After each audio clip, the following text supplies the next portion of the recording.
Questa panchina qua l'ha tagliata in 3 secondi. Ciao a tutti amici, bentornati sul canale. Siccome si avvicina la stagione fredda, dovremo potare i nostri alberi. Per questo motivo, in questo video andrò a presentarvi approtti e una mini motosega. Faremo anche qualche prova di taglio. Andiamo. Bella valigetta robusta da portare dovunque volete. Arriva con un paio di guanti antitaglio, il suo libretto di istruzioni con anche la lingua italiana, arriva con 2 batterie da 4000 mAh 21 volt, un paio d'occhiali per la protezione, 2 catene di cambio, cioè una che ce l'abbiamo qui già montata e un'altra di cambio, e il suo caricabatterie.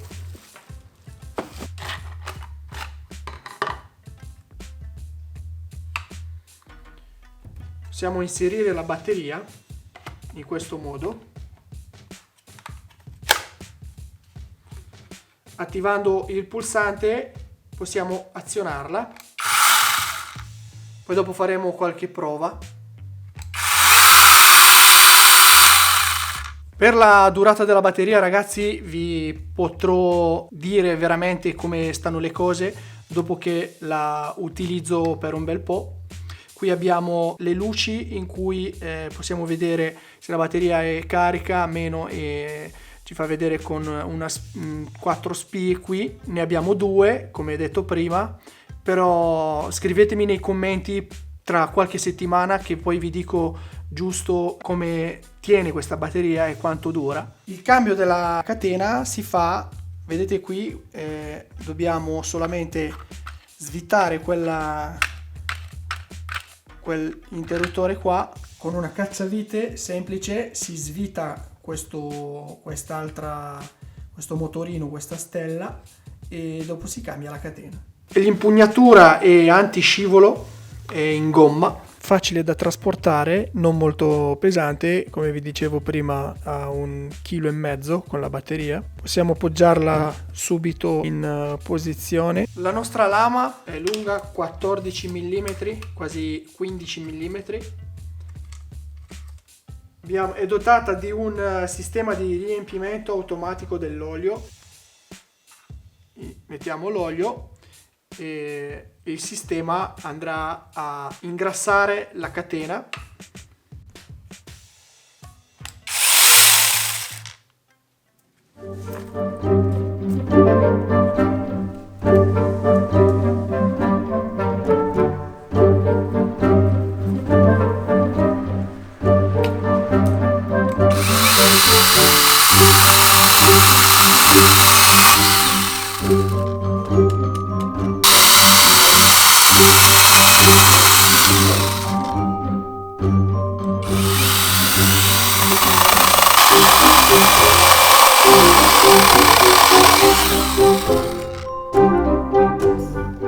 Questa panchina qua l'ha tagliata in 3 secondi, l'ha tagliata. Per le piante e i rami da 3-4 cm non ci dobbiamo neanche preoccupare. Vantaggi e svantaggi, per ora vedo solo vantaggi. Tra una settimana o 2, quando la utilizzo un po' di più, scrivetemi nei commenti a questo video, vi risponderò come è andata e come mi sto trovando. Lascerò in descrizione un link con un codice sconto del 15% se andate sul loro sito a comprarlo, e lascerò anche un link Amazon in cui potete fare l'acquisto di questa splendida mini motosega. Se non l'hai ancora fatto, iscriviti e lascia un like se il video ti è piaciuto, e noi ci vediamo con un prossimo video tutorial. Ciao!